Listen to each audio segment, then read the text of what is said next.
the best in the business, Anthony and Alex. Here we are, where the big boys play, where the money is. The pretty much the most popular podcast in the world right now. Back to talk stuff. Fantasy football right around the corner, and I'm already extremely excited / extremely nervous / extremely stressed and anxious, as I always am with fantasy season. I know you feel the same way, Alex. No, are you? I'm good. No, you're good. You're straight. You're not nervous. You're not I'm stressed. good. I like how you start every episode with that. What? With we're the best thing. Well, the most important thing to do when you're the best, if you're truly the best about something, you have to state it. Yes, you have to state it all the time. A lot of people think that if you're the best, it should just be like known. Not true. You need to tell everyone that you're the best, and that way they'll think you're the best. It's the opposite of, there's always that saying that people say like, oh, the loudest one in the room is the weakest one in the room. Not true. It's actually the loudest one in the room is the best because he's the loudest. Wow. That's that was from wrong, but okay. Nope, Confucius? that's from I was gonna say it's from Sun Tzu. It's in The Art of War. I gotcha. It's from The Art of War. I think Gandhi said that. The Art of War is actually the what I base my entire draft philosophy off of every year, based on The Art of War. Well, it seems like there's enough information out there that it's like reading The Art of War. Basically. So yeah, fantasy football. We know at this point, everybody between all the different apps and sites and articles and magazines, everybody kind of knows the general framework of what the rankings are, who's going to go where, average draft position. They're not value. sleepers if everybody knows about them. This is true. If you tell me again that Royce Freeman is a sleeper, no one thinks he's a sleeper anymore because everybody's talking about how he's a sleeper. Therefore, he can't be. But yeah, are you going into this year's draft with? I've actually made like a philosophy change this year, a little bit. So you have a new philosophy for this year's draft as opposed to previous. Yeah. Okay. My previous philosophies mainly have been on quarterback. I always wanted to get a top 3 quarterback almost at all costs. Oh. I wouldn't go crazy. I'm not saying I would stretch and maybe draft him in the 3rd round. Okay. Which I think is a stretch. They should be in the 4th round. But if I saw kind of the run happen, or I would start the run, either or. Gotcha. I always wanted the top guys because I wanted to be like, okay, I don't want to have to draft a backup. So that opens me up for another spot that I can have as a receiver or running back. Like if you draft, say, it was usually Brady or Breeze. If I draft Brady or Breeze, there's no reason to have a backup because I'm never going to not choose Brady or Breeze. Makes sense. Except for the week they have a bye, and that's it. Right. But it's just rotational, and so many things will happen by then that'll be easy to plug and play for the week.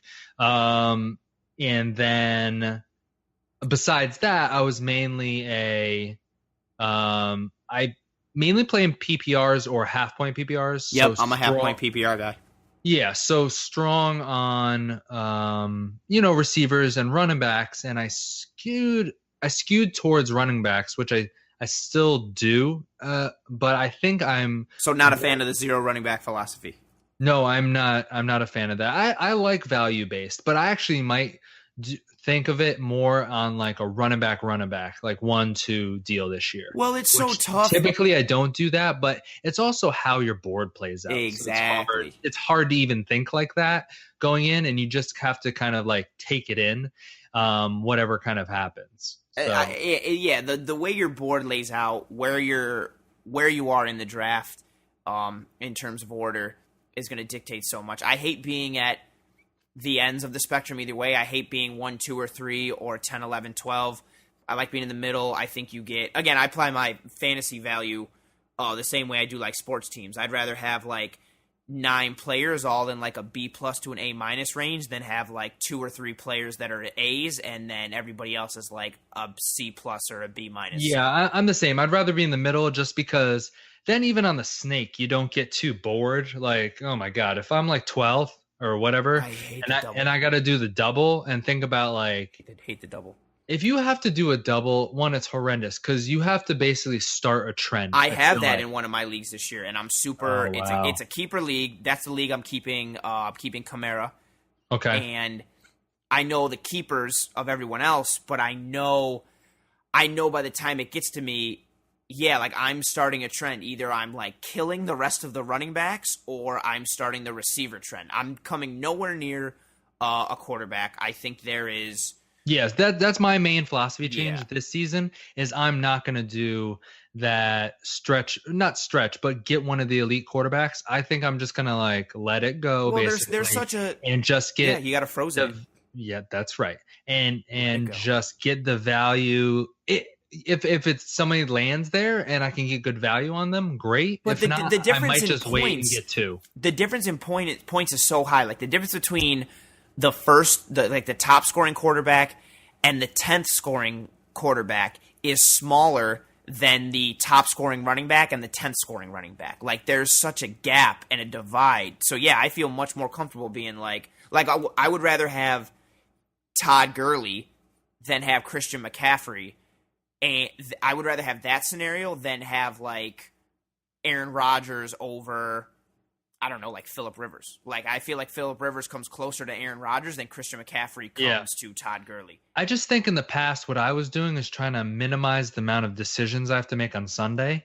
By if I get this quarterback, I don't have to think about quarterback. Yeah, you know every And, week like and he's the same matchup, thing especially if with he's tight matchup ends. Like proof. I would try to get one of the top four tight ends. So it's like I don't. Oh, really? Yeah, but I usually wait. I'd always get Delonte Walker.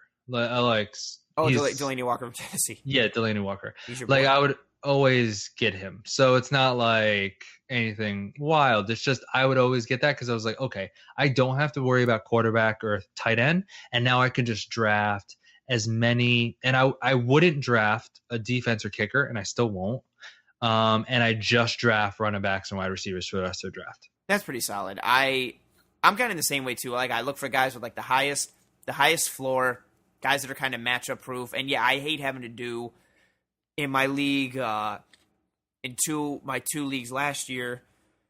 I traded for Aaron Rodgers in like week 3 or 4 in one league, and then How'd that go? I won the championship. I had to this is what I'm saying. Like I had Aaron Rodgers in this one league, and then in our league, the league that you and I were in.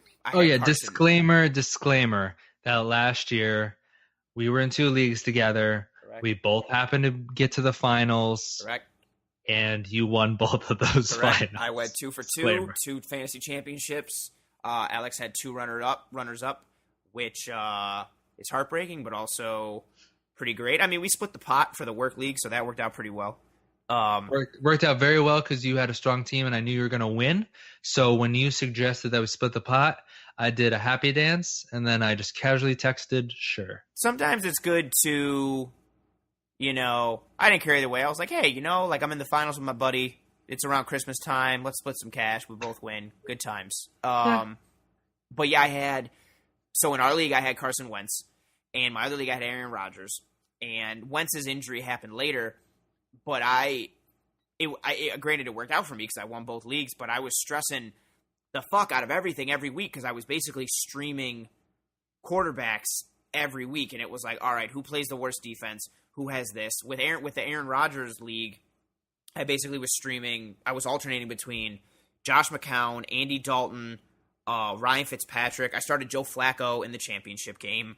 And then in the Carson Wentz league, I started Joe Flacco in the championship game as well. Like it's and granted, you can work like that. I know people stream defenses or stream tight ends or stream different things, but it's such a, as I mentioned in the lead, more decisions, and it's already stressful as hell because like there's a pretty decent amount of luck involved in fantasy football. Like regardless of how much you know or how much you think you know or how much work you put in before the season or during the season, there's a very high amount of luck involved in fantasy football. So it's already like stressful from that perspective. And then when you have to add in, like I hated it like every week being like, okay, who do the Jets play? Who do the Bucks play? Who does Andy Dalton play? How bad is Andy Dalton's line this week? How do I feel about Andy Dalton? Like it was just such a matchup thing. And so it's nice to be able to have, when you shoot for that, the quarterbacks early, as you have in previous drafts, like Yeah, you don't have to worry about like, oh, cool. I don't care who Drew Brees plays this week. He's Drew Brees. I don't care who Aaron Rodgers plays this week. He's Aaron Rodgers. It's nice to have those like heavy hitter dudes.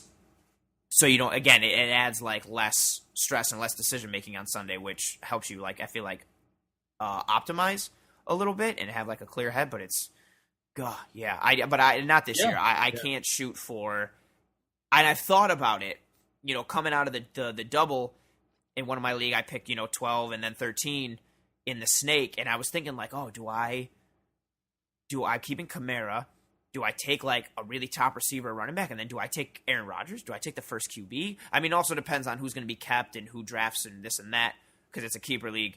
But yeah, I thought of that. I was like, do I start the run on quarterbacks? Do I go boom for the home run? But I think I have to do I think if you're at the ends, if you're at the 1, 2, or 3 or the 10, 11, 12, anywhere close to the double on either end, I think you have to go for more high floor guys because if you go for someone that's I think if I was 12 or 13 personally, at 12 and 13, I think I would double on wide receivers in your situation. But that's just me, and that just depends how things shake out. I think a bunch of running backs are going to go, and I'm going to have to like. I don't want to be like because okay, I think you're going to go ahead. I see. I just thought you would have like, oh, I can take like Beckham and Julio if I wanted to, and still have Kamara. If they were there, oh my God, I'd take them. But I don't think they're gonna be there.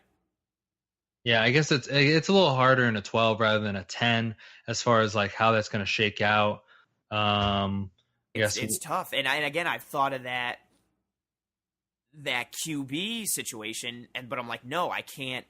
You can't. I feel like I can't take somebody where the value isn't maximized or there's any potential risk, like Andrew Luck, for example. Like, I know you feel that he's a high-risk guy. Like, I feel like I can't take Andrew Luck unless it's like the 10th round or the 9th round because that, if I miss on any one of my first, like, 3 to 5 picks, that severely limits me because I'm already at the opposite end of the spectrum. So I'm already looking at a scenario where the majority of my team is going to be, like, heavy hitters and then some role players. So if one of my heavy hitters does not hit heavy, I'm fucked. Well, I mean, that's everybody. If you can't hit on your first like 2 picks, really, if something drastic happens, you're basically out because they account for so many points in your like weekly game that, your weekly head to head that, I mean, you have to nail those picks. And it might not be, it might not be like the sexy picks. It might not be like, oh, I got Barkley. Now it's going to be so much fun watching this. Or Speaking of sexy picks, if you're having, with this year's draft, if you're picking first overall, are you, I know there's like, this is actually somewhat, I mean, we know like general rankings, but there's somewhat of a debate of who like first overall should be or where things should go. If you're sitting first overall in the draft, are you happy or do you not want that this year? I'm so sad if I'm picking in the first overall? Three picks. Oh, okay. Why? I would just be so sad. One, less decision making, right? Like if I am picking 4th or 5th, then it's like it's set up for you. It's kind of like set up that you're taking such and such, right? Yeah. And I want to be able to. You don't want to have all those good options available because then you have to. No, I don't. Well, no. It's a little bit of that. It's a little about like the minefield. Like, okay, well, here's the negatives on all these guys. They all have negatives, obviously. Right. And there's no. This is the guy. There's no like LaDainian Tomlinson in 2008 or whatever. You don't think anybody's the clear-cut number 1 guy this year? No, I do not. If Le'Veon Bell had been in camp from the beginning, would he be your clear-cut number 1? No. Who's your number 1 guy? Okay, I can tell you my flaws on all these guys. Who's your number 1 guy right now? If you have do you even have one right now? Like if we're drafting tomorrow, who are you taking first overall? Keep in mind that you can lie to me if you want because we have our draft with Javier coming up in a couple weeks. No, you know what? I would not lie to me. And I had this situation last year where I picked first in one of my leagues. Yeah. If I had to pick first, I picked Bell. Hands down. No, not hands down. It would be a pick between Bell and don't get on me too hard. but no, I know who you're gonna say. Or Antonio Brown. Wow, really? Yeah. Yeah. There's a little like bias. Steelers. Yeah, well, I guess all Steelers. Yeah, that's crazy. Zeke, I just can't I can't get on board with the team. Yes, And agreed. And that's one of my main philosophies. I hate drafting people on bad teams. And you think the Cowboys are going to be bad? And I think the Cowboys will not be a good team. 7-9 bad, or like 4-12 bad? I guess more like middle of the road, like a 6-10 kind of bad. But I just can't get on board. Their offensive line is worse than it was 2 years ago. They lost their offensive line coach. Mm-hmm. And they lost the best receiver in the NFL, Des Bryant. I know you love him. Yeah. Wow.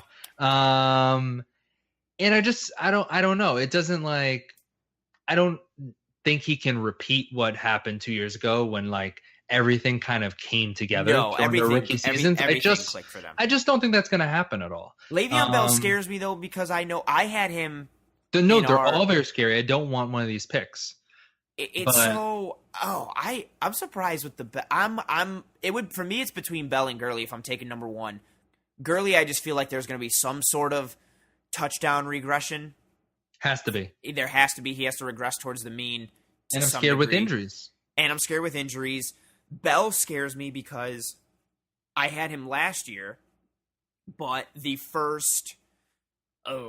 did the same thing last year that he's doing this year with not reporting to camp and everything. And the first 3 weeks of the season, they just kind of eased him in and did things gingerly. And granted, he was really great down the stretch, but it's almost wasn't he suspended the first 4 games? No, he played right from the get-go. That was the year before. Oh, right. Okay. They eased him in little by little because he wasn't ready and raring to go yet. And granted, it could be different this year, but that scares me a little. Even though I know he's going to kill it down the stretch. Here's what scares me the most. Like that? This scares you the most this year, or scares you the most period? Ever, no, scares me the most about Bell this year. Okay, is that they know they're not going to pay them. Well, we know that. Right. Obviously, with the franchising. Right. They know they're going to lose him. So why not run him into the ground? I thought of it in 2 ways. Why not run him into the ground? Or the flip of that, if Bell gets a ding, does he keep himself out and be like, nah, I'm not feeling great. I'm not going back in. He could do that too. Is he less likely? So, or is it that's very scary. Or is it the opposite of even that part where Bell is like, I'm going crazy hard this year because I want to deal and prove what I'm worth. No. There's so many variables. And last year was the same deal, right? It's it was almost the same exact deal. He thought if he, but last year he could have got a deal this offseason, long term or whatever. Not from another team. No, at this from point them. And if he was on good faith or whatever, that they were gonna talk about it and whatever. He played hard though. Played hard. Having a potential new big deal from the only option that you have, which going into this offseason, the only option he had was getting a big long-term deal from Pittsburgh. Going into next offseason, he can get a big long-term deal from anybody, which makes me I know, but if they said last year, hey, wink, wink, or something like that, even though it didn't happen. Actually, that's an interesting question, not to go off the fantasy side of things. Is that, how do you view something like that? If you're Le'Veon Bell and your hammy's bothering you or your knee hurts a little bit and it's out of the third quarter, week 12 or anything, how do you feel about that if he were to be do I have his mentality? No, do you have his mentality or how do you feel? I think he's trying to get paid. That? But if he were to pull himself, or not pull himself, but be no, I don't feel good, I'm not going back in the game, would you boo him for that, or would you be I get it, it's a business decision? Oh, well, I'd be fine with that. If you were him, or just as you are now? Just as I am now. If I'm a Steeler fan, I'd be pissed. But then I look from the flip side of it, and I'm well, that's technically a smart business decision. If you're trying to cash in and you're already banged up, you don't want to do something catastrophic and risk yourself even more. But I recognize both sides of the coin. But I've been thinking about that with Bell. If you think about it, even in basketball where it's not so physical when we talk about Kawhi or we talk about IT. And like I think what happened to IT changed a lot of athletes' mind about like Yeah, not great. how they should think. I think, even though it was, Well, it's like the same thing could be said with Andrew Luck. Like he played that whole season through the shoulder injury, and it cost him the next season. it did. I just feel like the kind of it was like movie esque almost. It's like, oh, my sister dies, then I have this real bad hip problem, but I'm gonna be a warrior and play through it in a town that fully supports things like that. Yep. And then fuck myself for the future. And then I'm gonna be like, not like horribly injured, and it's worse than everyone thought. And then I'm gonna get traded because it's a business, and then I'm gonna come back, and I'm not gonna be the same player. And what was supposed to be $100 million contract turned into like 1 year, $5 million. And that's rough. So like, what if you're Le'Veon Bell is trying to get himself paid, and I'm in a position that you decline like crazy after the age of 30. And that wall running backs are chewed up and spit out in this league because of the amount of contact and the amount of like physicality they take. I mean, you only have a 2 or 3 year window, 4 or 5 year if you can extend it. Correct. So yes, if I'm him, yes, and I'm, I know he's thinking about getting paid. Obviously, these holdouts these last 2 years, he's obviously a person who thinks about that. And I'm sure everyone is thinking about getting paid, but especially at that position, people like Revis, some people like other people, will take it a step further with the holdouts and like really being about that money. True, but especially at a position like running back where your health is at a premium every week because you're getting pounded. Absolutely, and he's the kind of person. Not that I'm saying like, okay, it's week 12. Maybe what your record is and stuff like that goes into it a little bit. And, even though he held out last year and there was kind of the thought that he might get a long-term deal or whatever, he did play hard. I mean, he had more carries than anybody. I mean, he was like a great fantasy option the whole entire year. And when you say you think that they may run him into the ground this year, you're talking like 25 touches, like 25 carries a game. Like, I mean, he's gonna have the most. He's just gonna have the most carries again. And damn, so they just ride him into the dirt. Go ahead. No, just like I think he's gonna have the most carries, and he's gonna have like a crazy high usage. So that I don't know if that's a negative or a positive. It seems like a positive and a negative. Well, yeah, so, it'll be a positive for his owner this year if it works out. It could be potential negative for the future. And then we want to keep going with it. David Johnson is coming off the injury. I know it's kind of like, okay, it was but it's only a wrist. I know it was a wrist. It was kind of a fluky injury, but he's going to be playing for a bad team. Do you not like playing for a bad team? Cardinals are like Cowboys bad, like 6-10 or worse, like 3-13. I think they might be worse. Ooh. And there's been a shift in your organization. Correct. New coach. Since you stopped playing, there's been definitely a change just in mentality because they've gone out, they've gotten Bradford, but they also traded up to get one of the top quarterbacks in the draft at 10 in Rosen. And now maybe the mentality of the office has gone from, oh, this is David Johnson's team to, oh, we're grooming Rosen and he's the main guy. So we got to, make him look good, short throws or slants to the tight end, whatever, because it behooves them. They look better if he does better. So, and I think he'll get time later in the season because I'm sure Bradford's going to get hurt or they're going to make some sort of transition. Yeah, he'll like slip and fall at the grocery store.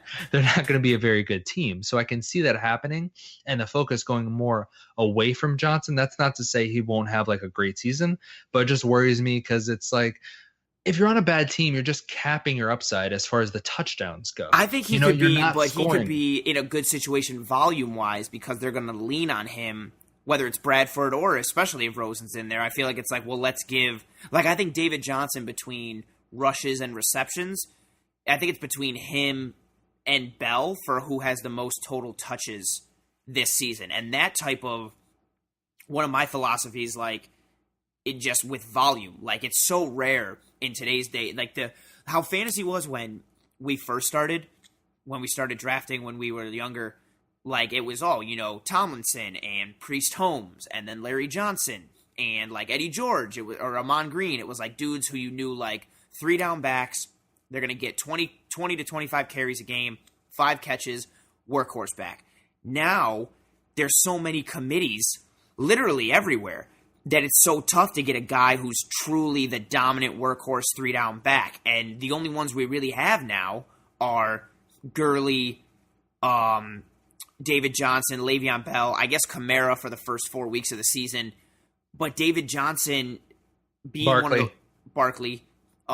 David Johnson being one of those workhorse backs and being and I know even Zeke is the workhorse, but he doesn't receive and run routes like David Johnson does or Le'Veon Bell does or even Gurley can. So I feel like that might boost David Johnson's value a little more because he's on a bad team. He is a workhorse 3 down back. Like I could see him every game coming out with like 7 or 8 catches for like minimum like 40 yards, something like that. And then he's going to get 20 to 25 carries, whether it's Bradford or even more so if they bring Rosen in, because it's like, okay, let's ease the rookie in. Let's give him those short throws. Let's give him the slants. Let's give him that easy stuff. But let's also give him some screens to David Johnson. Let's run David Johnson. Let's do that. Like, I feel like it could be the flip side a little bit in terms of helping that offense to adjust because they have a proven guy that they can give the ball to. Yeah, I mean, maybe. And then, like, with Gurley, I'm just worried that, last season, obviously, a crazy season, but gonna like every regress time he touched the ball, he scored. It was nuts. Yeah. I mean, obviously he's going to regress in touchdowns. People are going to zero in on him completely because they know kind of the offense works around him. I don't think McVay's system is going to work as well this season. I've been on the record that I don't think they're going to be as good as everyone thinks they're going to be because now everyone's had a year to kind of look at all those tapes. And I think they're going to be played a lot harder than they were last year. You got the 49ers winning that division, right? I do. Okay, cool. And so, I mean, whatever, that could come to pass. I just don't think they're definitely not going to be as good as last season, despite I know they have all these great additions. I just think offensively, it's going to be a little bit tougher. And how much do I trust Gurley to have like a full 16 game slate? I don't know. I'm concerned. That's why Antonio Brown comes in the conversation with me because I'm like, okay, I take him and then I take all those decisions about all those 4 guys just off the table. I'm just like forgetting about they even exist. And by the next time I have to make a decision, they'll all be gone. So I won't have to worry about it. That's a solid point. Yeah, you know what you're getting in Antonio Brown. He's going to put in like week in, week out, huge numbers. Because I feel better about somebody like Kamara, but I'm not going to take Kamara with like one of the top 3 picks. Why do you feel better about Kamara? I feel better about Kamara because I like their offense better. And the first 4 weeks could be like he could almost win on his own maybe. And I don't know. I know he's going to be so like almost overrated this year by everyone just based on what he did. And there obviously could be some sort of sophomore slump. But I didn't really see much to get me off the Saints in general. I love Michael Thomas. I love Ingram. I just like the team. I think Kamara has a bit of a Gurley effect in that his yards per carry and his touchdown to touches ratios have to regress. They were nuts last year. So he has to regress in some way. I also think Drew Brees will regress. Well, I guess not. Technically, whatever. But I think he'll regress up and have more touchdowns because his touchdowns were down last year. I think Kamara will be solid. I mean, I really hope he is, and I think he is. I mean, he's my keeper in one of my leagues. What do you think of all extracurriculars outside of playing aside? What do you think of LeSean McCoy this year? LeSean McCoy, as far as fantasy goes? Fantasy-wise, yeah. He's hitting the 30 wall. Obviously, he's on the Bills. Like, where do you feel comfortable taking?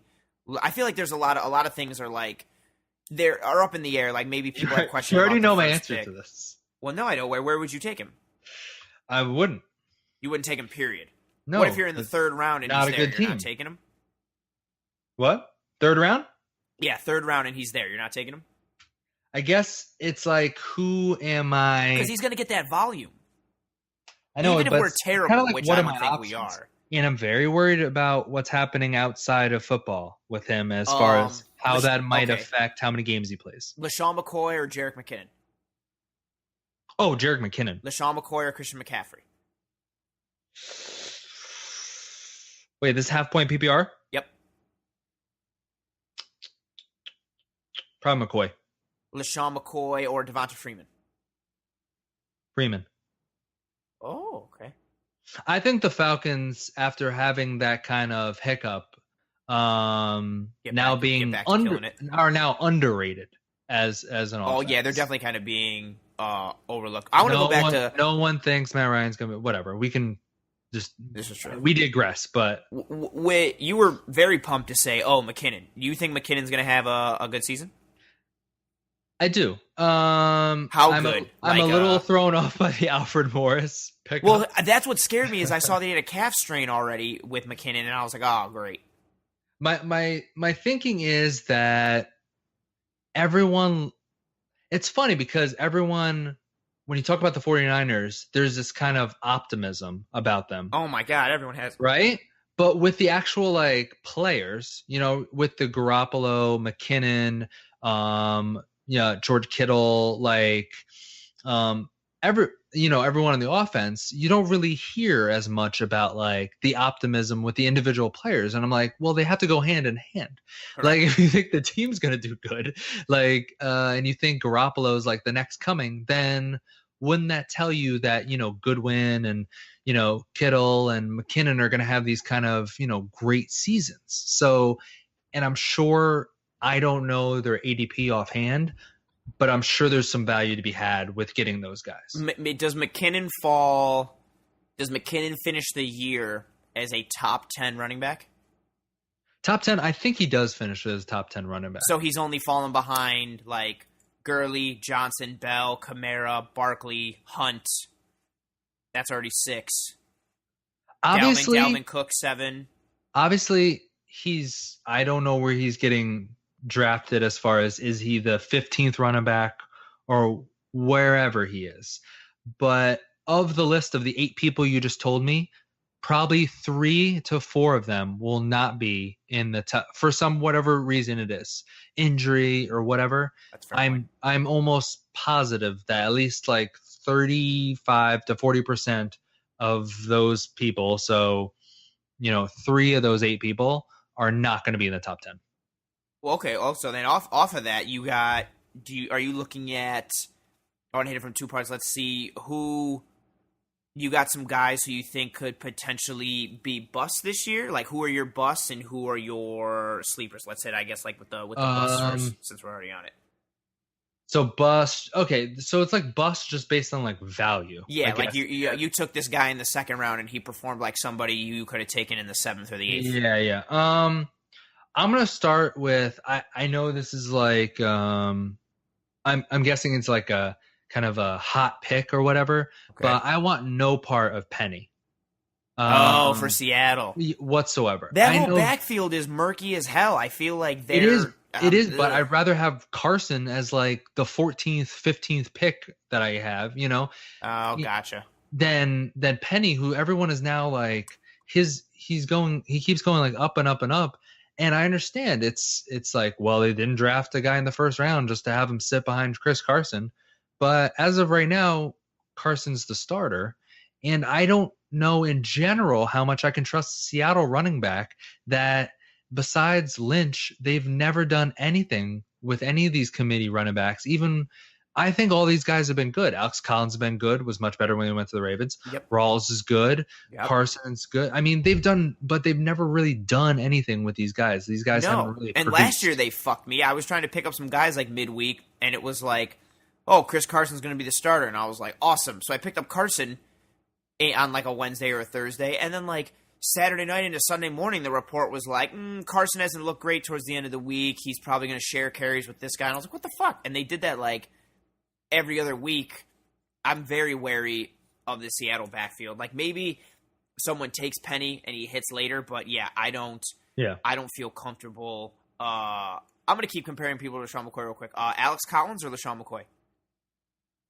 I'm kind of off on Collins, so Oh, off McCoy. on Bo. Okay, copy that. All right. So Rashad Penny, you got it. Is he? Stop trying to bring the Bills into this. You're gonna pick first in the draft. No one else talks about him, so I have to. I want to go to an obvious bust if I can. Sure, do it. I don't know if this is like a known bust or if he's like hot or whatever it is. But Jimmy Graham is not going to do anything. Really? On the Green Bay Packers. I think he's going to put up some touchies. No. Okay. See, this is my okay. I'm almost out on Green Bay in general. Damn, so you're not a fan of the NFC North at all. You're not a fan of Kirk Cousins in Minnesota doing fantasy or the Pack. Okay, here's my rationale on Green Bay. Okay. Aaron Rodgers coming back. I don't think the injury is really going to affect him. He's going to be awesome. Really no problems with Rodgers. Okay. Problem is with the targets. Okay. So now everyone's super high in Devontae Adams. Don't know why. He is on my like no list. Absolutely not. Burned me. People are talking about having him ahead of like Julio. Oh wait, time out. You don't. No, he's on my list. So that's what I'm saying. So you don't like him. You don't like him because you think he's going to be a bust, or you don't like him because he fucked you and he's dead to you. Both. He is dead to me. I tried twice with that guy. He is dead to me. He's not. Okay. He's not going to be the guy or whatever. And the more of the issue is. Jordy Nelson had like kind of a chemistry with Rodgers big time. That I think like no one else has. Maybe Cobb because he's been there solidly. That was my question. Who do you think leads them? We'll come back to Graham versus, I guess everything. Period. Graham, but do you think Cobb leads that team in targets? I think he could. No, if I liked anybody, I would like Cobb because I'm completely out on Adams. I know he's being really forced up into like QR.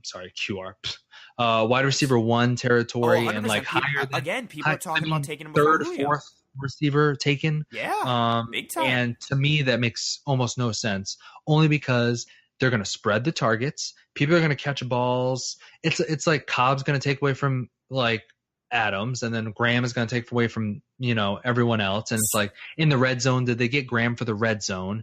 But in my history, just from like watching, every time the Packers have gotten kind of a bigger tight end, just off my head, I know the Bennett one, everyone thought that was going to like translate or whatever, but they really don't throw and use the tight end as much as everyone thinks, even though they are like a throwing offense.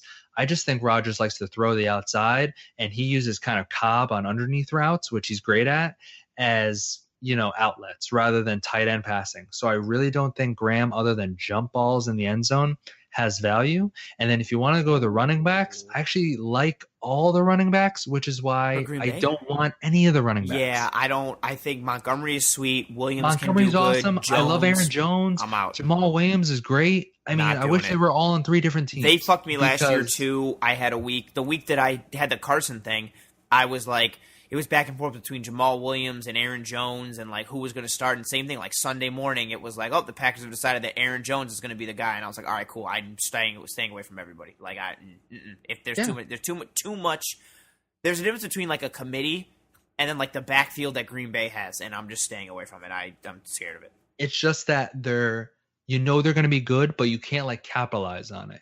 And that's the problem with the tricky. Patriots a lot of times. Oh yeah, you're going into that. And that's even harder this year because I saw him take Michelle and I was like, oh man, like he might get some work. But now he's hurt and they still have James White. They still have Rex Burkhead. Like Gillislee's actually still there, but he's probably definitely the odd man out. But there's New England's offense scares me too because again, sometimes when you have too good of a team, like the Green Bay situation, everybody's going to eat. So unless you're taking Brady or Rodgers, which I'm not because I'm not taking a quarterback that early, like I don't really want anybody unless it's later. And I mean, if I'm in like round 12 and Jimmy Graham is there, I'll be like, cool, Jimmy Graham. But someone's going to take it's him. Value. Like, yeah, but someone's going to take him like round 4. Someone's going to take him round 5. Devontae Adams can be a first round pick potentially, but definitely probably like second or early third. And that's I've thought of that a little as well. Like that's scary territory for me. Everybody's going to eat, which means nobody's going to eat. Exactly. And that's my thing. You can never, it's like, it's just trying to nail down really trying to nail down what Belichick's going to think about like a running back or a wide receiver on any given week. Very hard. Now, he can't so much choose the wide receivers, which is good. That's why, like, it's really solid. Like, if you can get value and get Edelman, even though he's missing the first 4 games, or especially, who I'm very high on, is Chris Hogan. Hogan, yep. If you can get value on them, then I'm okay with that, because that's more of a Brady decision as far as who he throws to and We're who he talking about trusts. Hulk Hogan, right? Right, exactly. Cool. And so it's more of a Brady decision. But the running back is a Belichick decision, and I want no part of that. And it changes every week. Like this week, his philosophy could be like, we're going to give it to Burkhead, and then next week he knows the matchup is different, so it could be James White. And I'm nope. So this is kind of what I do. I like to almost eliminate teams and people rather than like think like, oh, who's good or whatever. I just try to get rid of like. All right, so give me the teams you're eliminating this year. So Minnesota. No, I'm not gonna totally dismiss them. I would take. If it was Minnesota, I like the running backs, right, I guess. So Cook and Murray potentially. I like Hogan and Edelman if we're talking just Pats. Green Bay, almost no one. And those aren't good teams. Then all the bad teams, I want almost no part of. So nobody from the Bills. Right. Okay, what about but also, Jarvis Landry? Well, this is what I was actually going to get into. Thank you, segue. You're welcome. I want no part of anybody who got paid in the offseason. If going into this year or general philosophy every year? Not a general philosophy, but it kind of makes sense to me from the wide receiver position this year that I don't want. It goes back to like an old adage, it's like if you get paid, you're not going to play as good, and that has really come to fruition. Oh, kind of like in music, like the rappers for bands, like first 2 albums are really good, and then they get paid, and they're not hungry anymore, and their music goes to shit. I mean, theoretically, I guess if you got value or whatever, but really, like Landry, Alshon Jeffrey, now he has a different issue because he's injured. He might be on the pup list. Yeah. He might be out for a long time. Watkins, who I never liked. Nope. Cooks, and then Allen Robinson to kind of a lesser extent. Ooh, you don't think he does good there with Trubisky and Nagy's offense? I don't, because I don't like Trubisky. Copy but wide receivers who've gotten paid, I'm almost completely off of. Just Jarvis Landry isn't going to have. Yeah. Sometimes I'll be put in hard positions if I'm, it's like the 3rd or 4th round, and it's like, well, you have these guys. It's like you can't just jump to the end to this like, oh, sexy pick just yet. On the end. Sometimes you'll have to choose one of these guys, but for the most part, if I can eliminate them, I will. Okay. Just because Allen Robinson's to like a lesser extent, but those other guys like. If you get paid, I just feel like, that's not saying you might obviously do well or whatever. It's just like, I don't know. I just feel I'm kind of out on you a little bit, especially out on Landry. Oh God. I just can't trust the Browns, and bad team. I'm not trusting Taylor, and I don't know. Josh Even though Baker looked great, but I'm just like, but preseason week 1, of course. I don't know. And then it's like, oh, Josh Gordon. And it's like, come on. Yeah, you don't know what's going to go on there. I don't. So your biggest. And I like Njoku, like as like the sneaky, everyone has him as like the sneaky, like. Which makes me think that he's not a sneaky thing anymore, because everybody's like, Njoku's pretty sneaky. I'm like, great, so everybody knows this. Exactly. So I pivoted to Kittle because I think they're going to 49ers will have better season. Then he got hurt. He dislocated his shoulder. Well. And I'm nervous. Everybody's dropping like flies for San Francisco. So your biggest bust for this year, when you're thinking Jimmy Graham. I am thinking, or Adams. Well, Adams might be your biggest bust then, because Adams is projected as like a top thing. It's just projection wise. Does Adams finish as a top 10 receiver? I don't think he's going to warrant being a wide receiver 1. I don't think he's going to have enough points. So he finishes the year as a high end wide receiver 2 or middle of the road wide receiver 2? I think a wide receiver middle of the road 2. Who finishes with more fantasy points, Devontae Adams or Randall Cobb? Oh, Adams. Devontae Adams or Chris Hogan? More points. Hogan. Hands down, not even close. Oh, just general points? Oh, okay, then Adams. Adams or Thielen? Oh, Adams. Okay. Yeah, but I'm out on the Vikings because they're not going to throw like that. Yeah, Vikings are going to be ahead. Kirk Cousins could very easily have a lot of games where he's looking at like 18 to 22 for 220 yards, 2 touchdowns, and they win by like 30 points. So it's hard to sustain the like everyone eats thing.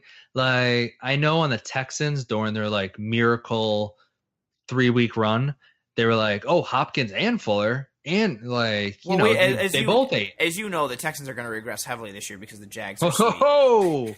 Pump the brakes, bud. Pump the brakes. Who is? So I guess the flip side of that, I guess I'll try to stay off the beaten path. I know, Sure. as far as sleepers, everybody's like, oh, Njoku, or oh, Royce Freeman, or some people think Penny. Who are you looking at as a guy that, again, like a sleeper, but an actual sleeper that we haven't heard Matthew Berry talk about 90 times in the last like week? Sure. I mean, I like Mike Williams from the Chargers. I know he was injured last season. I know he has no receptions. Go off of that real quick. So just how Keenan Allen finishes as a top 5 receiver or no? I can't trust his health, man. I love him so much. I love him so much. He is on my ride or die list, but it's so hard to have him. Do you put Mike Williams as a sleeper because you think he's going to do fine on his own, or because you think Keenan Allen goes down? I have him as a sleeper because I think the Chargers are like sneaky good. And Hunter Henry's out for the year. Phillip Rivers is one of those people you never want to draft, but at the same time, you're like, oh, I'm glad I drafted him. He kills it every year. He has the same stats every single year. And he's got like 90 kids. I love ho-hum players. Like, this is an exciting pick at all. Yeah. Draft. Yeah. Like, I'm completely fine with that. The non-sexy pick that carries right. you. So they're going to do fine. You have the upside, I guess, of Keenan Allen getting injured at some point. And, he was a fairly high drafted wide receiver. He had the back injury. He's back now. I hate the, red zone targets. He looks great at camp, but I hate that. But for what it's worth. And I don't know, one more year, I guess. He's had to, if it's a flyer in the 13th, 14th, 15th round for a guy who could be middle 2, high 2 potentially in an offense that might be humming by the end of the year, I'm for it. Chargers make the playoffs? I mean, they're challenging. They're definitely there. I mean, their defense is there. That's for sure. Who's winning the AFC West? AFC West. Wait, who do you have? Well, it ain't Denver. the Chiefs. You have Denver. Yeah. I might have the Chargers. Okay. Yeah, I might have the Chargers. Oh, speaking of Denver, Demaryius Thomas and Emmanuel Sanders. Garbage, good this year, fantasy? I've always been hands off on both of them. Yeah, I don't want either on my team. So I don't know what it is. I don't like either of them. Yeah, and I don't. I mean, but obviously, this is all just like weird. This one's not really personal bias. I just have never, I guess, had the opportunity to really nail down one of them on my team. It's just I had Emmanuel Sanders last year, and he won me like 2 games because he had that one big game against New England, and then he had another one where he won me stuff. But then he also lost me like 2, so I'm very So it's like cloudy, kind of. I know Case Keenum's there, but it's still a cloudy QB situation, and I'm just like, I don't feel great. I don't know. Yeah, I don't feel great about it. Mike Williams. So Mike Williams is your biggest sleeper. You got another one, or he's the one you're going? Well. Yeah, I mean, I guess. I mean, other ones are just like kind of like known, like Derrick Henry. I just think like you're getting great value for a guy. I'm worried about how much Dion Lewis is going to cut into his shit. I really don't think Dion Lewis ever cuts into anybody's shit. Really? Like, yeah, but because they paid him decent. No, and that's true. Follow the money. That is definitely true, and that's the argument for McKinnon. It's like follow the money. Very true. Yeah, they're going to give him the shit, and they overpaid it for McKinnon because he was going to potentially sign somewhere else, and they got into a bidding war for him. But I just feel like Henry's been there, and not that I know Vrabel's system. I have no idea what they're going to do. I just feel like they kind of organizationally might have turned over the keys to him, especially since he won out / whatever that. That deal with DeMarcus and DeMarco Murray. DeMarco, sorry. Gotcha. I was like, DeMarcus where? I was like, he's in Tennessee. Yeah, man, he's everywhere now. No, DeMarco Murray, and I don't know. I just think he's another one like ho hum. Like you wouldn't be like, oh, Derrick Henry, and he's not like Saquon Barkley. You're not like, oh, great, but he potentially just could be like a lead back who gets a lot of carries. on a team, that I don't necessarily like, but that's like middle of the road. Derrick So- Henry or LaShawn McCoy? Oh, Derrick Henry. Derrick Henry or Christian McCaffrey? Half-point PPR for all this. Yeah, I just hate. Well, I hate strong. I do not like McCaffrey. Really? I had him last year. He did really well. I do not like the Panthers. and Even the in North Panthers Turner's offense. system? I don't know if it works. I don't McCaffrey know. being I've the never lead back? been. Also, Cam is on my "You're Dead to Me" Oh, list. yeah, he fucked me twice. I agree. So I can't do it. I can't do it. Oh, okay, so... Once I had Cam, right? And I had him and another good QB. It was like Phillip Rivers or something. I put myself in a weird situation where I had to Yeah, choose that is a between very them all. weird situation. Where I had to choose between them a lot. And I was like, okay, one of them sitting on my bench every week. I'm getting no value out of it. So I had to trade one of them. So I traded Cam. Oh, no. And the next week and then every subsequent week, it was later in the season. He wasn't doing anything. Like later in the season, probably week 8 or 9. He wasn't doing as much. And then all of a sudden I traded him, and it must have been me. And he turned into this rocket ship for my friend who's the commissioner of our league. And he won the league because he got Cam. And ever since then, he's been completely dead to me. Damn, well, that's pretty... So by extension, anyone on the Panthers is also dead to you. Yeah, because I've never really liked their options other than Olsen. Like, Oh, yeah, he eats every year. I mean, Blue what, chip. Funchess? No. It's like DJ Moore, you could potentially take a flyer on, but I just don't like their options. There's no who is he throwing to. He's throwing to Olsen if he's like healthy, but Derrick Henry or Jerick McKinnon? McKinnon. Derrick Henry or Dalvin Cook?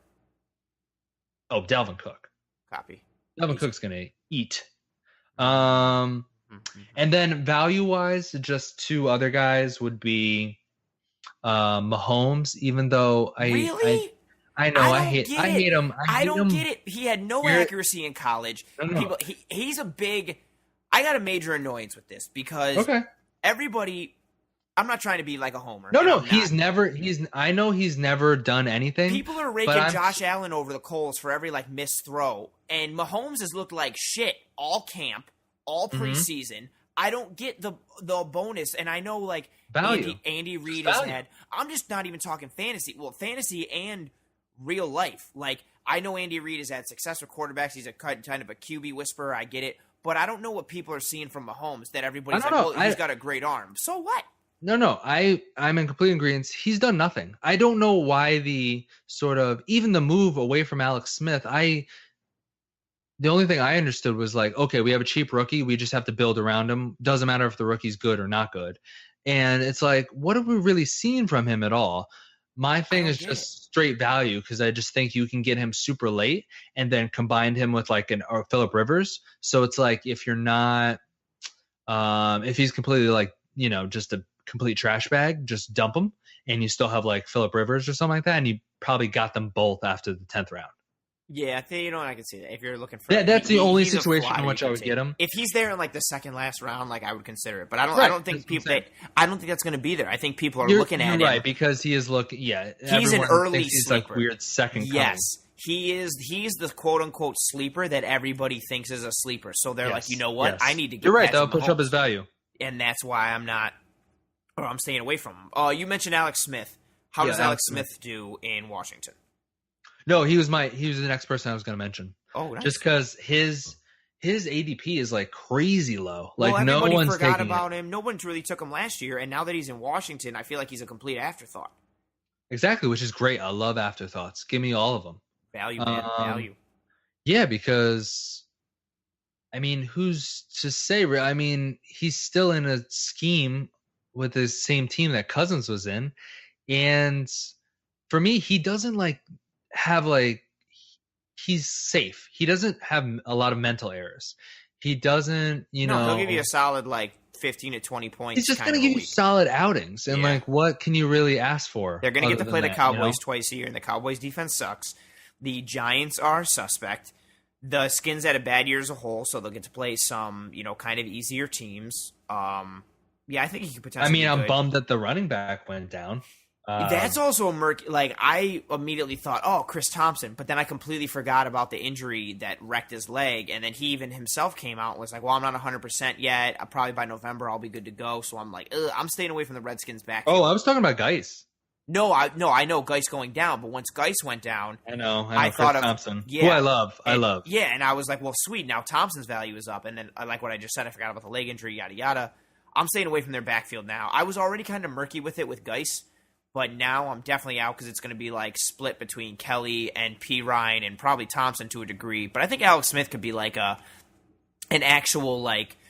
Granted, quarterbacks we're staying away from in general, but I think he could be like a sneaky flyer. Like, I feel like you could, if you have like a 16-round draft with 12 teams, I feel like you could take Alex Smith in like the 12th round or 11th round. Like, I don't think people are really going to look at him. I think he could put up potential top 10 QB numbers.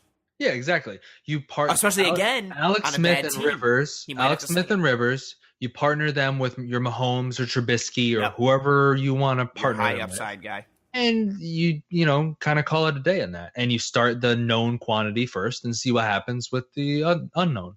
You had mentioned a couple times your my rules. My rules of life. Your spreadsheets and things.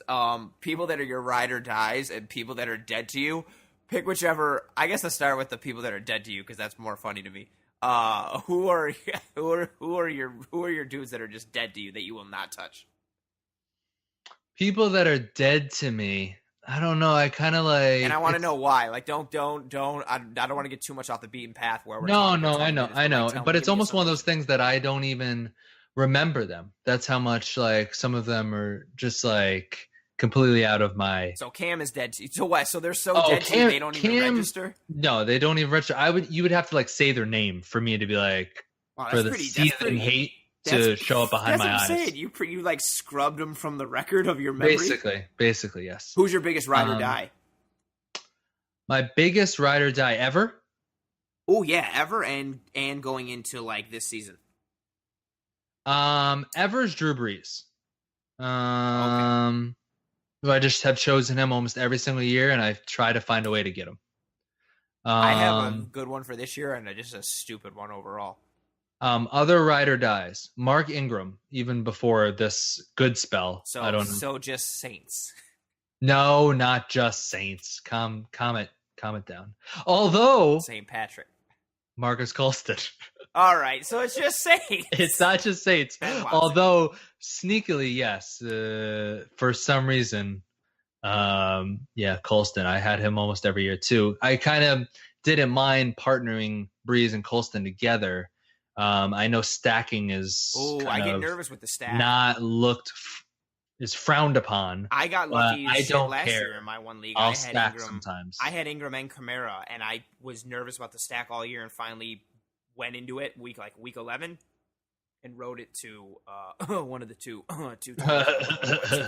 champion. Who's your biggest Delaney rider? Walker.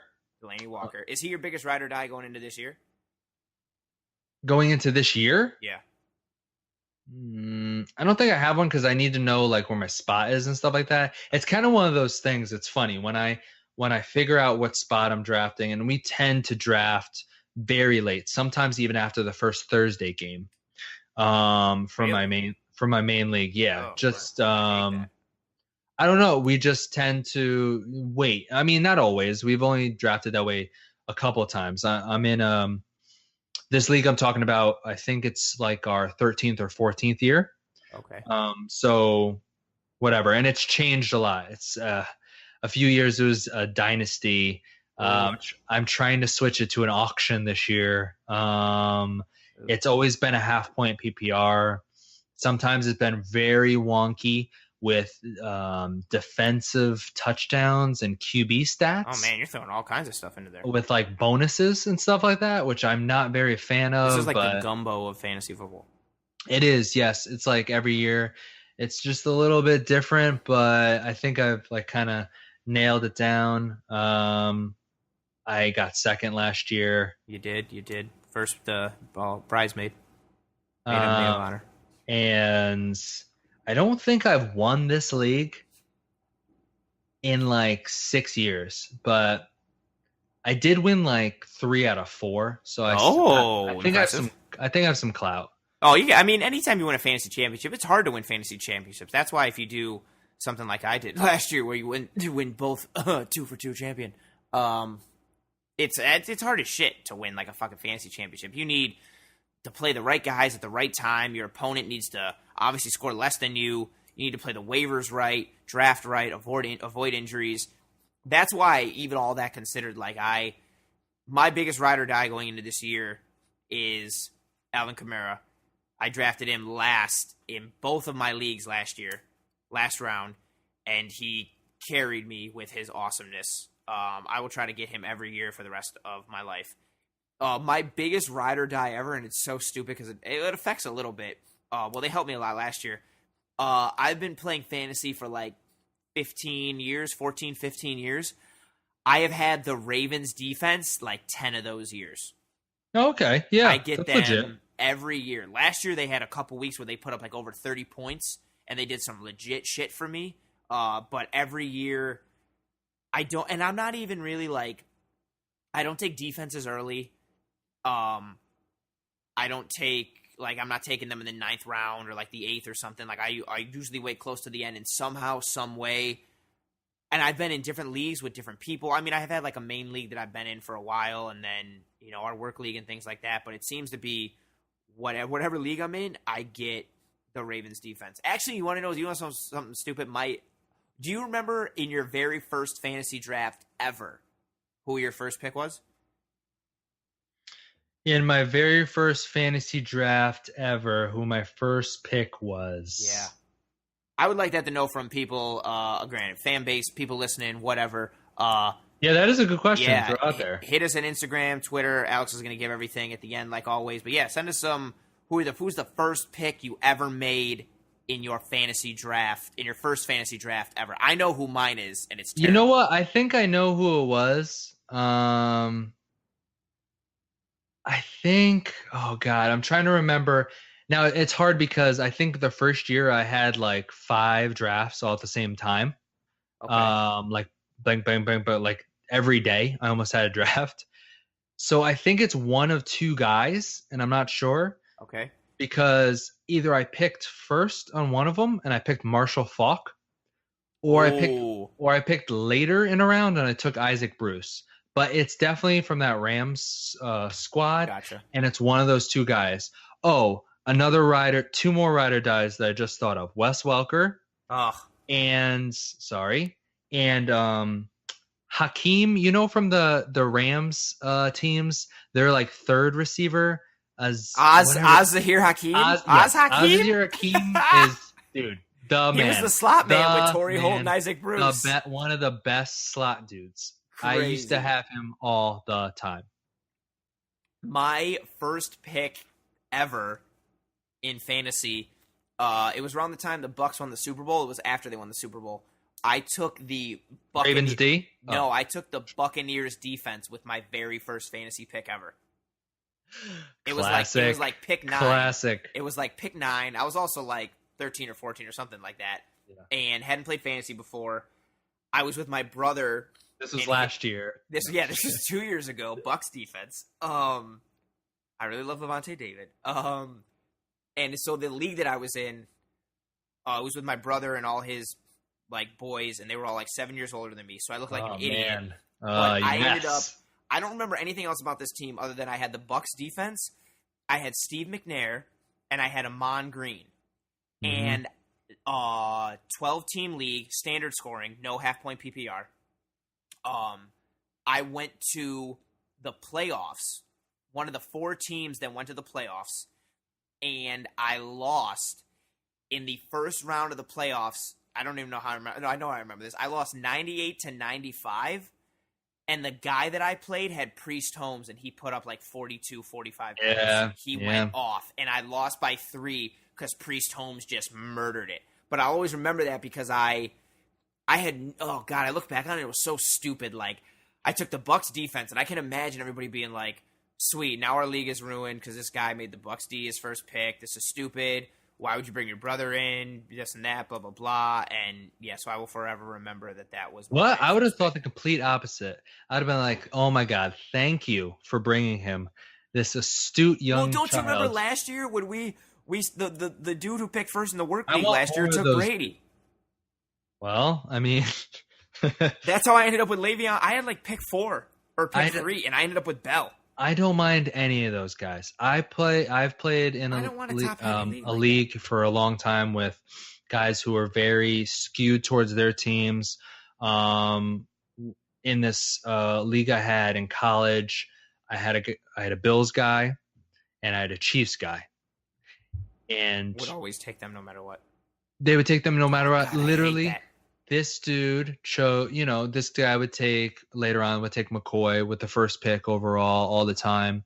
The Chiefs guy would just take all the Chiefs. He'd Like take Larry Johnson and he would friggin' Eddie Kennison. no, not even, man. He would take Larry, Dwayne Bowe with the second pick, like Oh my god. with the fourth pick or whatever it is. It's like, well, we were not even talking like, I mean, I guess this crept into like Larry Johnson times, but it's like, they had no concept of it. Like they would just go all in. I had a Packers guy like that. So it'd be like first pick, it will be like Aaron Rodgers. I'd be like, okay, I get it. And then like second pick would be Jordy Nelson. I'd be like, okay, or like Donald Driver. And I'd be like, okay, got it. And then third pick would be like Jermichael Finley. And I'd be like, okay, you have a problem. And it was like fourth pick, Packers defense. And then fifth, Ryan Longwell. I was like, what are you doing?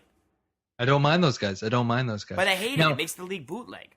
I guess. I mean, I don't mind it. But saying that, I got second place to said Chiefs guy because the Chiefs went on like an amazing late season run one year. This was probably 4 or 5 years back.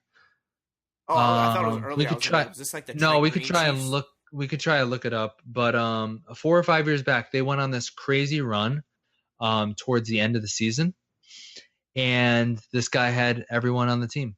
So it was kind of like a situation where it's like, okay, if the Chiefs have a bad game, easy win, and they just didn't have a bad game. Well, that was my thought last and year. he beat everybody. When I was rolling with Ingram and Kamara, I was like, yo, if the Saints have one bad week, I'm fucked.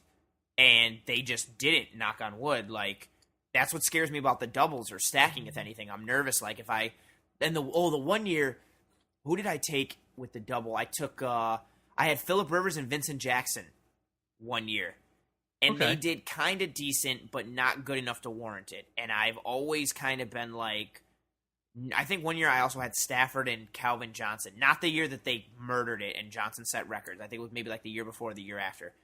And I've always been, because that scares me. Like, if you have one bad week, you lose. Like, you're done. And especially with how you view fantasy and I view fantasy, which is like the Matthew Berry way, I guess, of like viewing it as like a week-to-week matchup thing. If you lose that 1 week, like that, there's a lot of repercussions and ramifications, especially depending on how your playoff structure is and yada yada. So that always doing like the doubles or the stacks scares me. And it's so funny that some dude would like not even do like a double, but do like a major team and just be like, well, I'm going to draft everybody from this one full team. team. Chiefs defense, like Caro Santos Oh as my the kicker. God. Too full, much. Full team. And he finished Full second. team. That's absolutely crazy. Sammy Watkins or whatever it was. Was he on the team? No. Okay, I'm No, sorry. he's there this year. I was like, you're just naming Chiefs now. Are you just like Derek Thomas, Marty Schottenheimer? It was like Joe Montana. It was just wild. No, but going back. Okay, so the stack. This is mainly what I did. Is like I said, I always had Brady or Breeze. So my stack was always Brady and Welker, or Breeze and Colston and Breeze. Okay.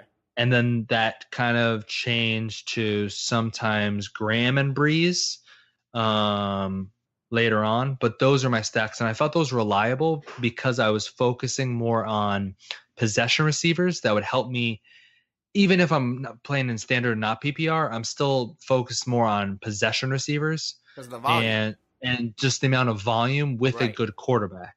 So that's kind of where I was looking at. I never was like, okay, Brady Moss or like I don't know, or you're like whatever, older Culpepper Moss or I don't know, you're elite kind of. I never, I guess, got lucky in that manner. You're like an elite quarterback with like an elite wide receiver and just like, Yeah, I've never had everything's on them and it's like they have a bad week, you're kind of done. I remember in the 70s I had Bradshaw and Swan, and that did really well for me. That was the way to go. They did really well for me then. Yeah, well. So those are kind of like my sleepers, I guess. Did you have any like sleepers that you thought like that everyone's at least not talking about? I know everyone's talking about Mahomes, but everyone's talking about Mahomes. To a degree, I guess it's not really like a. Well, I guess like value and where they go. I think Jerick McKinnon could be a top 5 running back in fantasy. And I'm a little worried because of the injury, but with how much money they gave him, how the Niners are going to be, and how Shanahan wants to use him, I think he could very easily be looking at like 60 to 70 catches, like 1,400 total yards, and definitely like double-digit touchdowns in some capacity. And I could see him finishing. Granted, he's like looked at as like the 15th running back right now, or like kind of close to the top 10, but I think he could be a stud. Big time. No, I think that too, but I think his value is getting pushed up. I don't know if the Alfred Morris cools him a little bit, but I think everyone's saying this, and I'm afraid that his value is going to get pushed up before we end up drafting. Also, I don't understand, why do people draft like now or like last week?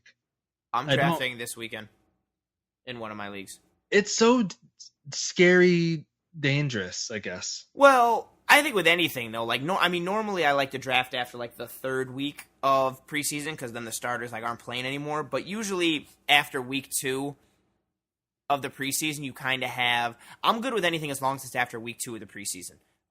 You kind of have a general idea of what's going to happen, who's going to do what, who's going where.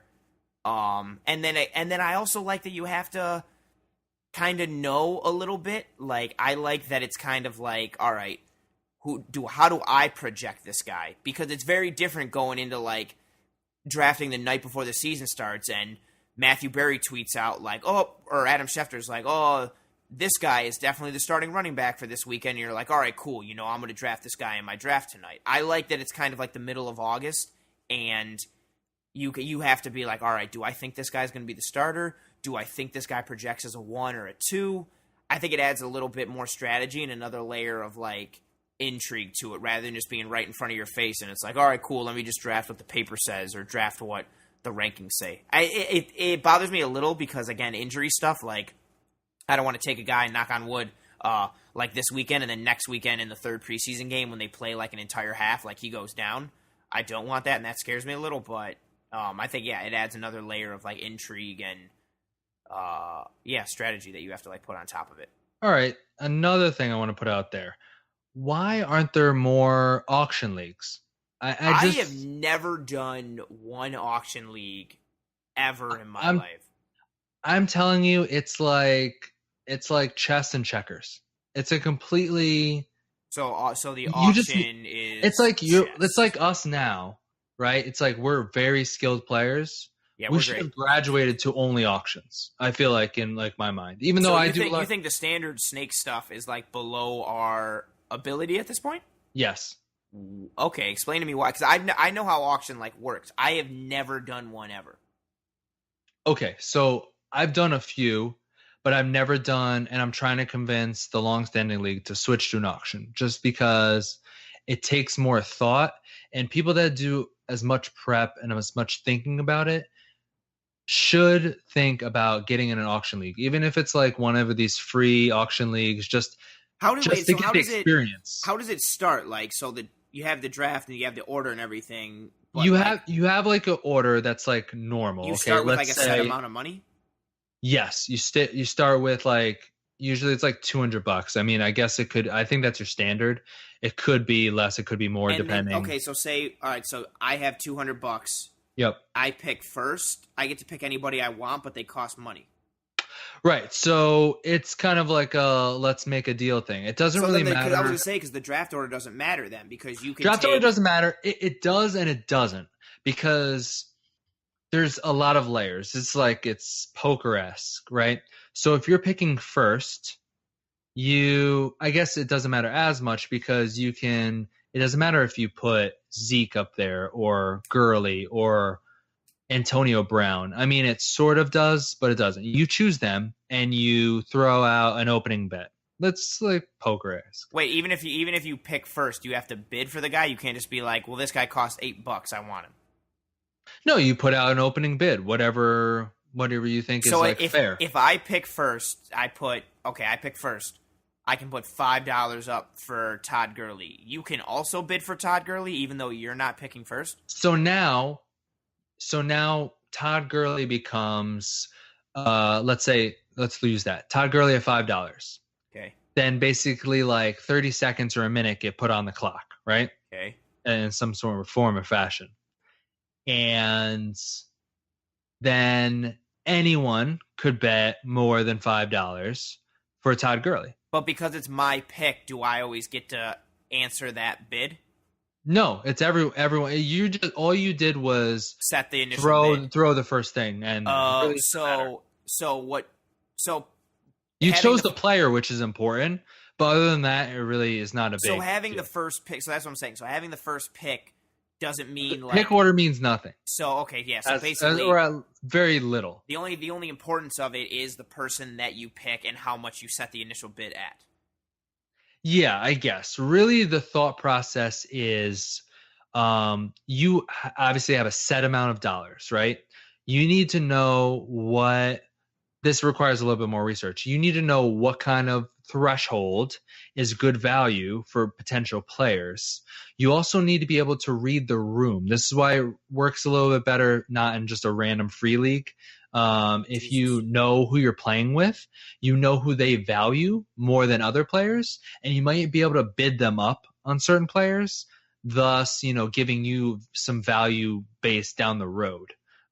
Because now they can't like push you off. I feel like this is how James Bond plays fantasy football. No, I mean it's just like the next level. I think it's where people should be playing fantasy, like at a on like a poker plane, like little like Inception wise, like what I know kind of. But it's just like raising and bluffing, like you're going hard off of one player, but do you really want that player? Or you're just trying to bid that player up. Like for instance, in this Alvin Kamara incident, right? If you know people's ride or dies. Yeah, I was gonna say the same thing. Like, then work against that. Work against that. And see how much you can push him. Instead, I should be like, I hate Alvin Kamara. I would never draft him. Now, usually this goes like dollar, just like pressing the dollars to like go up. Yeah. But I mean, if you get somebody who's really, on Gurley and they're willing to spend, I don't know, a fourth of their money to get him, then maybe you should have them spend a fourth of their money to get him. Interesting. Well, this adds a very interesting layer. I knew like the basis of it, but I didn't know the specifics and the particulars. Yeah, I mean, so now you're working off of, it's less about, okay, I'm drafting fifth. This is a good value at 5. This is blah, blah, blah. Okay. It's obviously less about that and more about what you value, the players you value and the positions you value and what price point you're willing to. It's almost like you need the, QB, RB, blah, blah, right in front of you. And you're like, okay, this is my range that I'm willing to pay a quarterback. Or this is my range on all these players. You can do it that way too. And if it gets out of that range, and I want to get them in this range or below this range if possible. And if it gets out of this range, then how much can I tick it up that somebody else, Yeah, so if you're not going to spend it's more hard because you don't want to get stuck, but right. At the same time, you want to press it as much as you can. Yeah, so if you don't want to spend more than $5 for Gurley and someone puts $7 on Gurley, can you get that person who's spending 7 up to like 9 or 10? Right. And like drive them up more. I gotcha. Right, because it's like real life stuff. It's like you're trying to grab free agents, and it's like, well, I'm going to make an offer to this guy because it's going to drive up the price for my rival. I mean, it's possible. I never really think about that in free agency. That's a good call. Like, it's possible, but the way, I don't know. That's interesting to think about. I always thought about like, oh, people are just trying to get the best value. And it's like, what are they willing to spend? Because how many holes do they have? Right. Now, an auction, you have all the holes. There's no position. Yeah, there's nothing.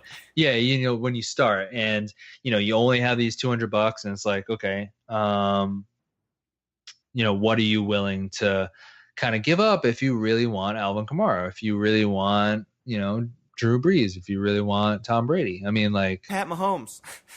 right, exactly. And so then it really becomes about finding values. Who do people know? Who do people don't know? You could get like towards the back end, I would say from like rounds 13 on, maybe all your guys are going to be like $1 guys. So you do tend to spend up. I mean, $50 is a lot, but it's not like a unheard of, I guess, to in your first round spend like What's the normal starting amount? on the first guy. No, on your team. Every team normally starts with what, like $200, $300. Yeah, $200, I would say, and they probably spend. I don't know, your first guy. I guess it depends, but it'd be nice to get your first guy for like, I don't know, under 15% of your. Doesn't this mean, in theory, then, like, if I outbid everybody, couldn't I have like the first 5 picks? No, you can't. Because like if you bid Because if all you the start first 5 picks are gonna go up to like a $42 threshold, let's say. Like, there's no way that I'd have enough. Yeah, I mean, you could really blow it out and try to get the like top 2 picks, but you couldn't get like the first 5 picks. If you're thinking going like stars and scrubs kind of thing, and like, okay, I'll just get 10 guys at $1, and so that leaves me, Yeah, exactly. this amount. I've got like 5 heavy hitters that each cost me like $30, and then I'll use my remaining. Yeah, you're just not going to. The problem is you're not going to get them at $30. Gotcha. The problem is, but in theory, if you could potentially walk away with like 5 people from the first round, right? Yeah. In okay. like, yes, in theory, it's not going to happen because everyone else after the first one, everyone else has more money than you. So it's like, right. So, it's a nice game. It's yeah, I like the sound of it, actually. Yeah, it's. I feel like it's the next step in the evolution. If you've been playing for a while and you want to like spice it up, I guess, and you have people, I mean, even give the free a shot on ESPN or Yahoo or wherever you play. But if you definitely have a league and you can convince them to go to auction, try to, just even for the season, and see how you like it. Just because I think in a situation where I'm in, we've been playing like 13, 14 years, and we have gone through some like different iterations of like what the league is. I think it would definitely make it like, and everyone actually tries. That's a big thing too. The dedication part is key. Like, even if someone's like 1-7, like I want them to be active on the waiver wire and setting their lineup. Like, there's no auto picking in like auction. So yes, which is what I love. Like, I don't. I mean, majority of the leagues I do now are in person. So I don't have to worry about it too much. But yeah, I'm not trying to have an auto pick will ruin. Even if it's for 1 pick, that ruins my whole mood. And then it becomes later in the season, it's like, okay, Todd Gurley got hurt, so his backup, I forgot his name. How much are you willing? Benny Cunningham? I don't actually think it's Cunningham. I think it's somebody else now. Fuck, I don't know. But how much are you willing to pay now that Gurley's down and you didn't handcuff him, let's say? Gotcha. With the remaining money that you have. And how much remaining money do you have? Damn, I feel it's like... Malcolm Brown. Oh, okay. Now I feel like...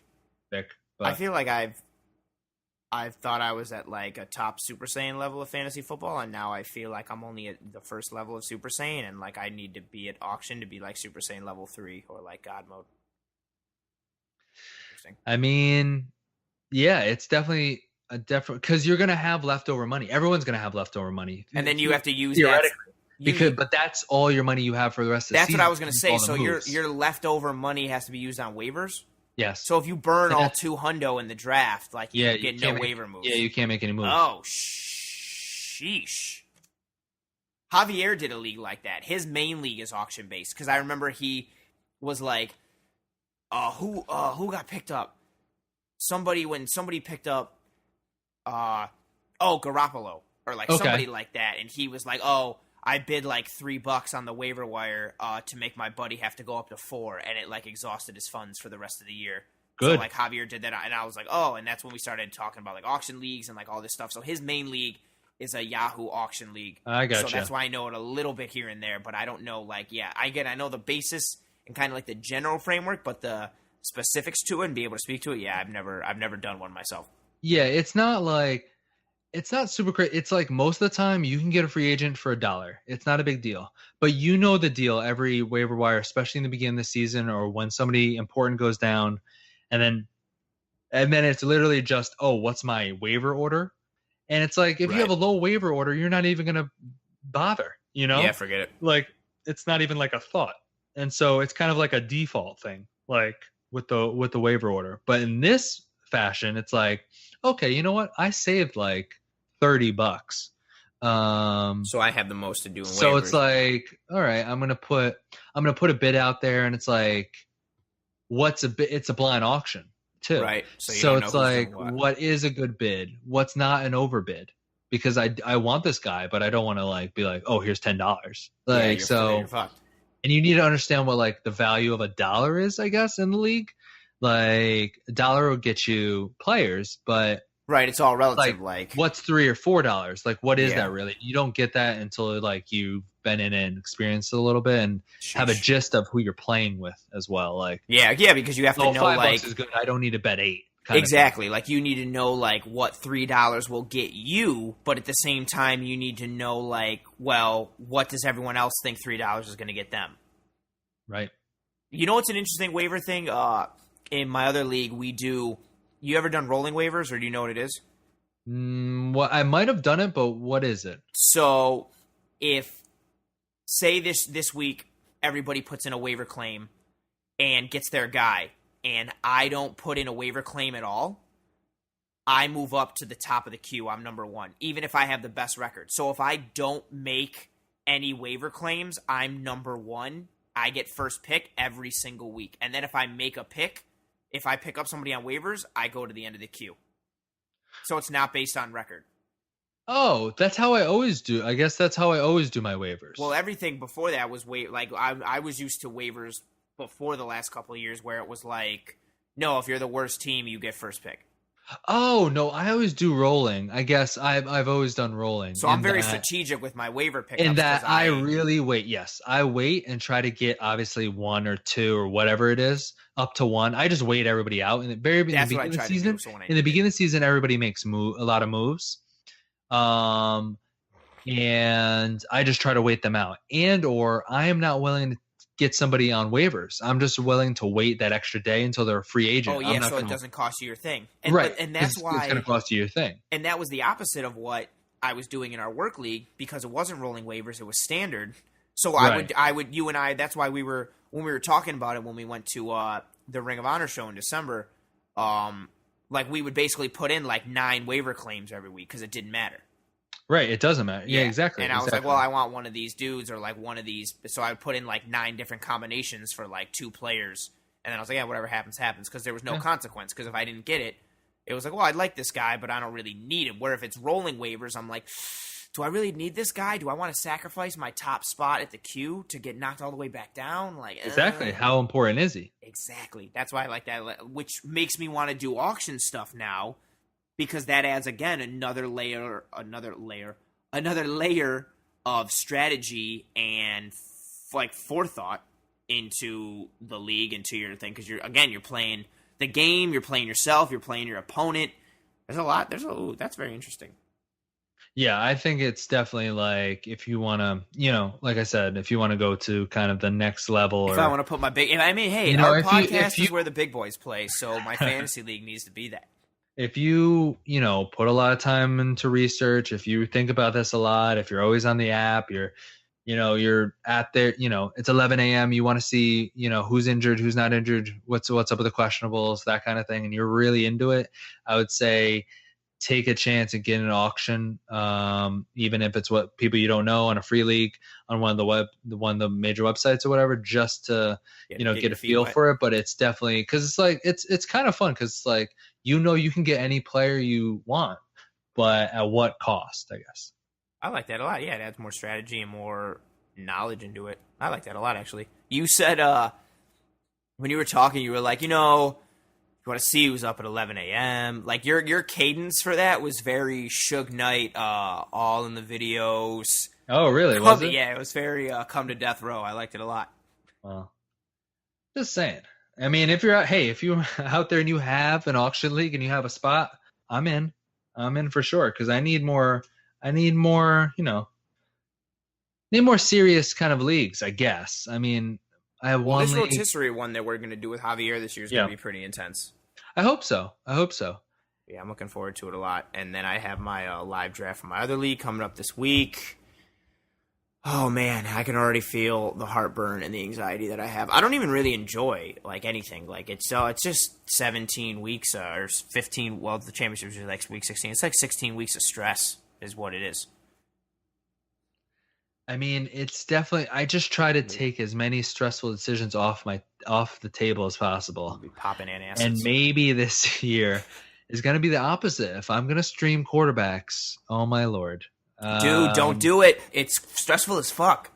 No, it's different if you're streaming. If it's like, oh, I've got these two guys on my team that I drafted. I'm figuring out which one to play every week. I did that like 2 or 3 years ago when Bortles and Derek Carr both had good years. I was going back and forth between them. But to do it from like a pure I don't know every week, like I literally would be like, okay, I'm starting Andy Dalton this week. Who am I starting next week? He's probably not on my roster right now. I gotta go find him, and that's how you ended up getting Bortles in the work league. Yeah, because I didn't want to burn. I tried to get him, but you had taken a flyer on him, and I was like, "Fuck, who's gonna be my QB?" And then I wanted Garoppolo, but I mean, granted, I liked that Ace was still playing it out. Ace was like 1-11 or like 2-9, and got Garoppolo the last week before playoffs started, and I was just like, "Why? Bitch, But, like why?" But I was whatever, like, no, still playing. Keep playing, do your thing. Like I like that a lot, but I was definitely like, no one's gonna take Garoppolo, and he wasn't there, and I was like, what the fuck? And then I was like, son of a bitch. And then that's when you and I started talking that night at Ring of Honor. You were like, well, I got Bortles, and I was like, are you gonna like drop him? No. All right. Thanks for listening. I hope you enjoyed the episode. If you have any funny fantasy stories or any I'm Dead to You players or anything like that, any questions, hit us up, DM us at AA Talk Stuff at Instagram, on Twitter, and Facebook. You can also just straight email us at aatalkstuff@gmail.com, and we'll feature you in the next episode. Thanks for listening, and we'll see you next week. Very good. Very, very, very good.